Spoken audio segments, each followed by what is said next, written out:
Le Da Fresh Morning, c'est 104.5 tonnes de bonne humeur. Tous les matins sur Urban FM. La meilleure radio de la capitale. La meilleure radio de la capitale.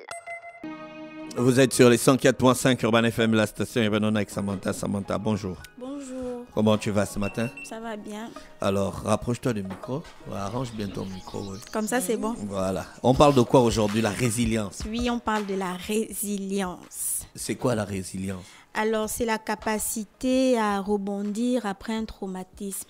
C'est-à-dire que lorsqu'on a traversé une situation difficile, une situation chaotique où on se dit que c'est fini, on ne vaut plus rien, mais qu'on arrive à puiser au fond de nous pour redevenir quelqu'un de bien. Peut-être pas ce qu'on était avant, mais revenir avec de nouveaux principes et affronter la vie sans plus avoir des craintes ou des peurs, mais être prêt à affronter toutes les situations, un peu comme renaître de ses cendres en fait. C'est ça la résilience. Donc il y a beaucoup de personnes aujourd'hui qui traversent des situations difficiles et qui se disent certainement que c'est fini, on ne peut plus avancer. Par exemple, les gens qui sont atteints de cancer, qui peuvent se dire que bon, pour moi la vie c'est fini, je suis atteinte d'un cancer, je vais forcément mourir.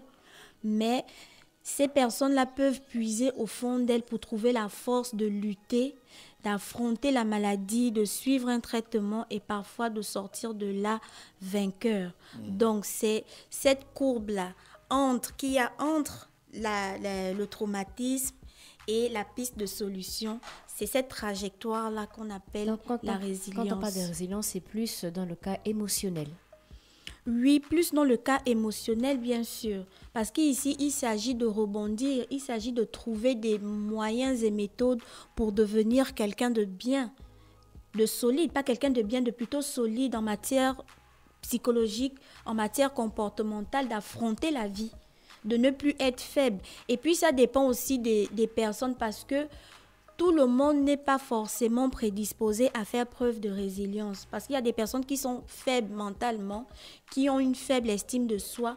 Tu vois qu'à partir de ce moment, lorsqu'ils traversent une situation difficile, elles auront tendance à se dire que bon, moi, je préfère abandonner, je préfère mourir, je préfère me suicider parce qu'il n'y a pas de piste de solution.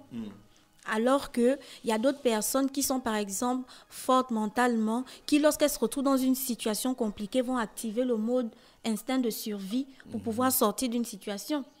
En temps de guerre, par exemple, on est là, on est un groupe et puis, boum, tu entends des bruits, on te dit qu'il y a des gens qui ont envahi, par exemple, la ville, qui sont en train de tirer. Est-ce que tu vas aller, tu vas préférer mourir, accepter de mourir sans lutter? Si tu es peut-être faible d'esprit, tu vas te dire, bon, c'est arrivé, je crois que mon heure est arrivée, je vais mourir aujourd'hui. Mais il y a d'autres personnes qui vont trouver des moyens, des stratégies pour se cacher, pour fuir, subtiliser même les tenues de l'ennemi pour pouvoir sortir de cette situation et sortir de là vainqueur en disant que oui, il y a eu telle épreuve, je suis sortie de là vivante. Il a fait preuve de résilience. Maintenant, ne pas confondre avec la résignation. Quand on dit « je me résigne », c'est pas comme si on dit « c'est la résilience », genre « je me résilie ». C'est pas pareil. Genre, tu te résignes, tu acceptes la situation, mais si tu fais preuve de résilience, ça veut dire que tu actives en fait, tu cherches au fond de toi, tu vas puiser la dernière énergie que tu as au fond de toi qui va te permettre de surmonter une épreuve. Quand on fait preuve de résilience, en fait, il ne s'agit pas ici de subir une situation. Donc, si tu traverses une situation difficile, il ne s'agit pas de subir, comme par exemple, on a la victime et le bourreau. Ce n'est pas plutôt dans ce sens, mais plutôt dans le sens où je vais chercher des moyens, je vais chercher des stratégies au fond de moi pour sortir d'une situation qui m'a traumatisée, de sortir d'une situation qui m'aura éprouvée, de sortir d'une situation qui, pour moi, je me disais que c'était la fin de tout. Mais je vais me relever et je vais affronter la vie. Je ne vais pas être dégoûtée par la vie, mais je vais me dire que je sors de là avec la tête haute parce que je peux produire plus, je peux faire mieux et la vie a beaucoup de choses à m'offrir. Et parmi ces moyens, est-ce qu'il y a le fait de discuter aussi avec les gens, peut-être de s'exprimer par rapport à un cas que tu as peut-être subi? Ou Bien c'est sûr. forcément de l'énergie que tu dois puiser seulement en toi et ne pas peut-être faire appel à quelqu'un? Alors, lorsque tu traverses une situation difficile, ce n'est pas la personne en face de toi qui va te faire comprendre que tu traverses une situation difficile.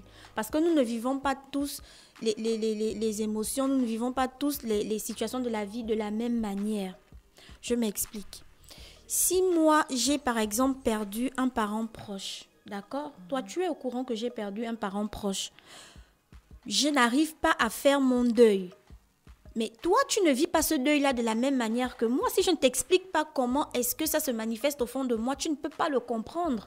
Donc, tu peux me conseiller, tu peux me dire que Samantha, ce n'est pas la fin du monde, etc. Mais c'est moi qui mets en place les mécanismes, c'est moi qui active les mécanismes qui me permettront de faire mon deuil. Et de me dire que la mort d'un proche, ce n'est pas la fin du monde. Il y a d'autres personnes qui vont continuer de mourir. Mais si je veux me laisser mourir aussi aujourd'hui parce que j'aurais perdu un proche, c'est que j'abandonne tout. Je me dis que je ne vais plus lutter, la vie ne mérite plus d'être vécue. C'est moi qui active le mode de résilience. Ce n'est pas toi qui l'active chez moi. Mais tu peux peut-être essayer de comprendre ce qui m'arrive. Mais si tu constates, par exemple, que je suis passée d'un point A qui était plutôt difficile et je me suis retrouvée à un point B qui était une piste de solution et je me suis retrouvée à un point C où tu constates que vraiment, tu m'as connue à une période de ma vie où ça n'allait vraiment pas, mais tu ne comprends pas comment j'ai fait pour rebondir, pour devenir quelqu'un d'assez forte. C'est parce que justement, j'ai activé ce mode de résilience. D'accord. Et entre le temps où tu actives le mode de résilience et puis la guérison, est-ce que ça prend beaucoup de temps? Bien sûr, il n'y a pas une période définie à proprement dit. Parce que ça ne peut pas se faire en un jour, ça ne peut pas se faire en 2 jours. C'est un processus de guérison. Est-ce que tu vois? C'est un processus de guérison parce que j'ai été traumatisée, je sors de ce traumatisme-là. C'est comme le stress post-traumatique, d'accord?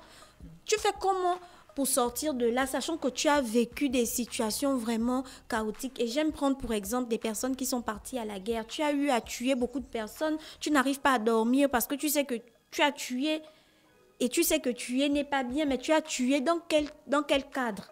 Dans le cadre où si tu ne tues pas, tu te fais tuer. Dans le cadre où si tu ne tues pas, tu ne protèges pas ton pays.